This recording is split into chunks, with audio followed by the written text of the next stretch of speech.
जय श्री कृष्णा मित्रों।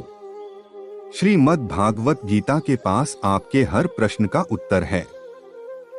चाहे आपकी कोई भी परेशानी हो, कोई भी इच्छा हो, श्रीमद् भागवत गीता आपके हर प्रश्न का उत्तर देती है। आपकी हर समस्या का हल देती है, चाहे वह परेशानी आपके मन की हो, धन की हो, अथवा आपके शरीर की हो या फिर आपके रिश्तों की हो। आपको अपनी हर परेशानी का उत्तर भागवत गीता में मिलेगा। श्रीमद् भागवत गीता भगवान श्री कृष्ण की दिव्य वाणी है। जो कोई इस वीडियो को अंत तक सुनेगा, उसे अपनी हर समस्या का हल जरूर मिलेगा और उसे वह सब कुछ मिलता है जो व्यक्ति गीता का पाठ प्रतिदिन करता है। श्रीमद् भागवत गीता के 21वें अध्याय में यह बताया गया है कि व्यक्ति को अपने कर्मों का फल अवश्य भोगना पड़ता है। जो बोया है वही काटोगे। अगर आपने माँ बाप की सेवा की है तो ही आपकी संतान आपकी सेवा बुढ़ापे में करेगी, वरना कोई पानी पिलाने वाला भी नहीं होगा। इसलिए बुरे कर्मों का त्याग ही व्यक्ति के लिए सर्वोत्तम है। मनुष्य जैसा लेता है आहार, वैसे ही बन जाते हैं उसके विचार। सफलता उसी व्यक्ति को मिलती है जिसका स्वयं की इंद्रियों पर बस हो। यदि परिस्थितियां आपके हक में नहीं है तो विश्वास कीजिए कुछ बेहतर आपकी तलाश में है। हर प्राणी के जीवन में परीक्षा का समय आता है। इसका अर्थ यह नहीं कि निराश हुआ जाए। दूसरे की कामयाबी से जलना क्यों है? आपका परिश्रम ही आपको सफल बनाता है। जीत हो या हार, दोनों का सम्मान करना सीखें, क्योंकि दोनों में ही ईश्वर की इच्छा होती है।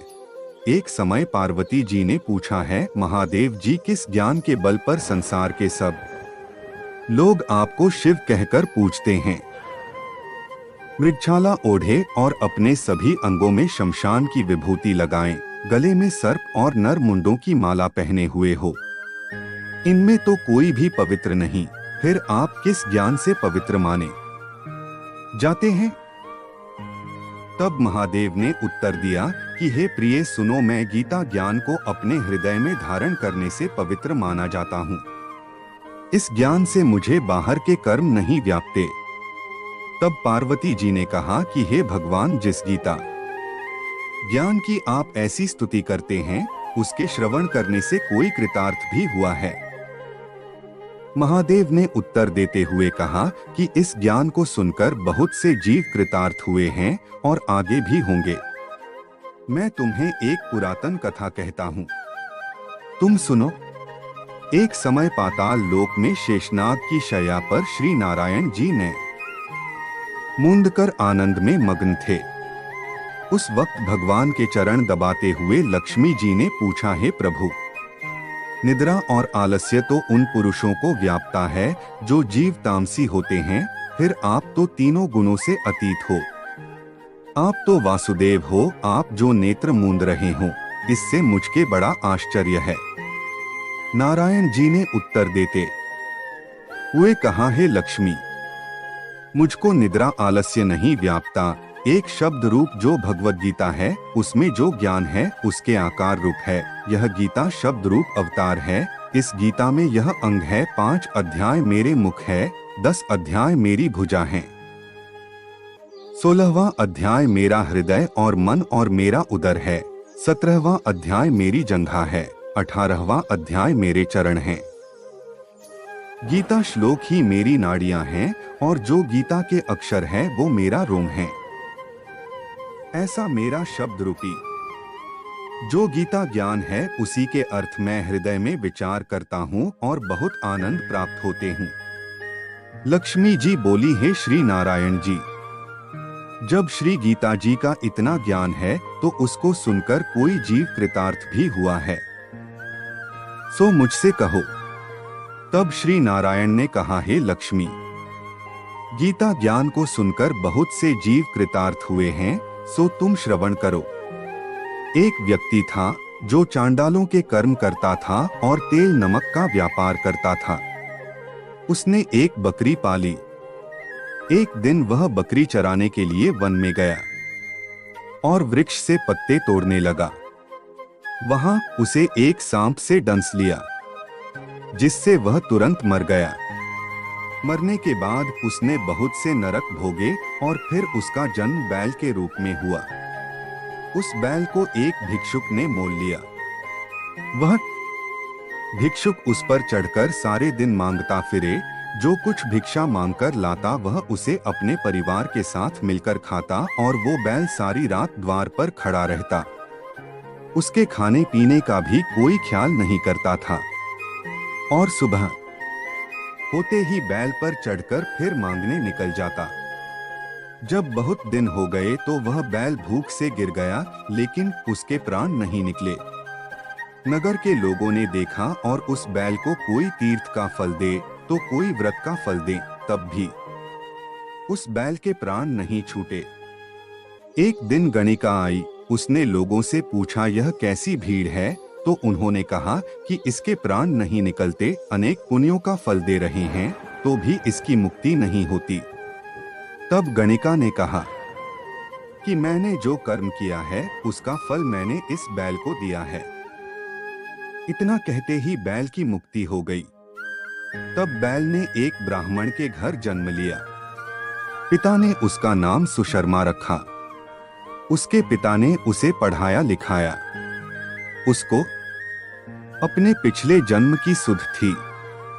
उसने एक दिन मन में विचार किया, जिस गणिका ने मुझे बैल की योनि से छुड़ाया था उसका दर्शन करूं। विप्र चलते चलते गणिका के घर गया और कहा, आप मुझे पहचानती हैं? गणिका ने कहा, मैं नहीं जानती, तुम कौन हो? तब उसने कहा कि मैं वही बैल हूँ जिसको आपने अपने पुण्य दिए थे। तब मैं बैल की योनि से छूटा था। अब मैं विप्र के घर जन्म हूँ। आप अपना पुण्य बताएं। गणिका ने कहा कि मैंने अपने जाने पुण्य नहीं किया, परंतु मेरे घर एक तोता है। वह रोज सवेरे कुछ पढ़ता है। मैं उसका वाक्य सुनती हूँ। उस पुण्य का फल मैंने तुम्हें दे दिया। तब विप्र ने तोते से पूछा कि तू सवेरे क्या पढ़ता है? तोते ने कहा, मैं पिछले जन्म में विप्र का पुत्र था। मेरे पिता ने मुझे गीता के पहले अध्याय का पाठ सुनाया करते थे। एक दिन मैंने गुरु से कहा कि मुझको आपने क्या पढ़ाया है। तब गुरुजी ने मुझे शाप दिया कि तू तोता बन जा। इसके बाद से मैं तोता बन गया। एक दिन बहेलिया मुझे पकड़ ले आया और एक विप्र ने मुझे मोल ले लिया। वह विप्र भी अपने पुत्र को गीता का पाठ सिखाता था। तब मैंने भी यह पाठ सीख लिया। उसी दिन विप्र के घर में चोर घुस गए। उन्हें धन तो प्राप्त नहीं हुआ, लेकिन वह मेरा पिंजरा उठा ले आए। उनकी यह गणिका मित्र थी। वह मुझे उसके पास ले आए। सो मैं नित्य प्रातः गीता जी के पहले अध्याय का पाठ करत हूँ, जिसे यह गणिका सुनती है। पर इस गणिका को समझ में नहीं आती। जो मैं पढ़ता हूँ वही इस गणिका ने तेरे निमित्त दिया था। वह श्री गीता जी के पहले अध्याय का फल था। तब विप्र ने कहा कि हे तोते, तू भी विप्र है, मेरे आशीर्वाद से तेरा कल्याण हो। सोहे लक्ष्मी। विप्र के इतना कहते ही वह तोता भी मुक्ति को प्राप्त हो गया। तब गणिका ने बुरे कर्म छोड़ भले कर्म ग्रहण किए और नित्य स्नान करके श्री गीता जी के प्रथम अध्याय का पाठ करना शुरू कर दिया, जिससे उसकी भी मुक्ति हो गई। हमें जीवन में ये बातें कभी नहीं भूलना चाहिए। हमसे पहले हमारे माँ बाप ने हमें कुछ बनाने का सपना देख लिया था। माँ बाप से बड़ा हितकारी और कोई नहीं होता। जब जब घर में कलह हो, जब माँ और पति में झगड़ा हो तो माँ की व्यवस्था अलग नहीं करें। अत्यधिक क्रोध में लिया गया निर्णय और अत्यधिक खुशी में किसी से किया गया वादा, दोनों हमेशा बाद में दर्द देते हैं। सिर का घूंघट गिर जाए तो कोई बात नहीं, लेकिन मर्यादा का घूंघट कभी नहीं गिरना चाहिए। वही समाज सभ्य समाज कहलाता है, जहाँ बड़े बुजुर्गों को सम्मान दिया जाता हो और जहाँ सभी के साथ न्याय होता है। ईश्वर सर्वत्र व्याप्त है। जहाँ धर्म है वहाँ ईश्वर है। ईश्वर एक ही है। निष्काम कर्म ही मानव का धर्म है। धर्म की रक्षा के लिए अपनों से भी युद्ध करना पड़े तो कीजिए। इस संसार में तुम्हारा कुछ भी नहीं है। संसार केवल मोह माया है। श्री कृष्ण के विराट स्वरूप के कथन अनुसार, अगर आप पितरों की पूजा करोगे तो पितृ बनोगे, अगर आप राक्षसों की पूजा करोगे तो राक्षस बनोगे, अगर आप देवों की पूजा करोगे तो देव बनोगे, और अगर आप मुझे ईश्वर की पूजा करोगे, मुझे ईश्वर का ध्यान करोगे तो मुझ में ही आकर मिलोगे। आपको बार बार जन्म लेने की आवश्यकता नहीं पड़ेगी। हमारा अधिकार केवल कर्म करने के उपाय फल के ऊपर नहीं। धर्म की रक्षा के अधर्म का सहारा लेना भी धर्म ही है। मनुष्य अपने कर्मों के द्वारा महान बनता है और अपने कर्मों के द्वारा ही नीच बनता है।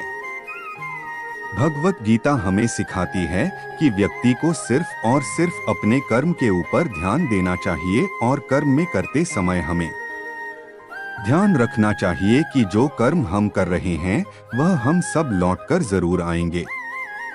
सभी रिश्ते नातों से ऊपर उठकर व्यक्ति को सिर्फ और सिर्फ अच्छे कर्म और सत्य की लड़ाई के ऊपर ध्यान देना चाहिए। जीवन में अनुकूलता और प्रतिकूलता दोनों ही स्थिति में मन को शांत व सरल भाव से जीवन जीने की प्रेरणा श्रीमद् भागवत से मिलती है। संसार में जो भी आया है, परिस्थितियां हमेशा उसके लिए एक जैसी नहीं रही है। भागवत गीता जीवन को सही ढंग से जीने की कला सिखाती है। जीवन में विषम परिस्थितियां आने पर भगवान का आदेश मानकर उन्हें सरल और शांत भाव से अनुकूल बनाए रखने का प्रयास करें। जय श्री कृष्णा मित्रों, अगर आपको हमारी वीडियो अच्छी लगी हो तो लाइक और कमेंट करके हमें बताएं और हमारे चैनल को सब्सक्राइब कर, ताकि हमारी सभी वीडियो का नोटिफिकेशन आप तक पहुंचता रहे।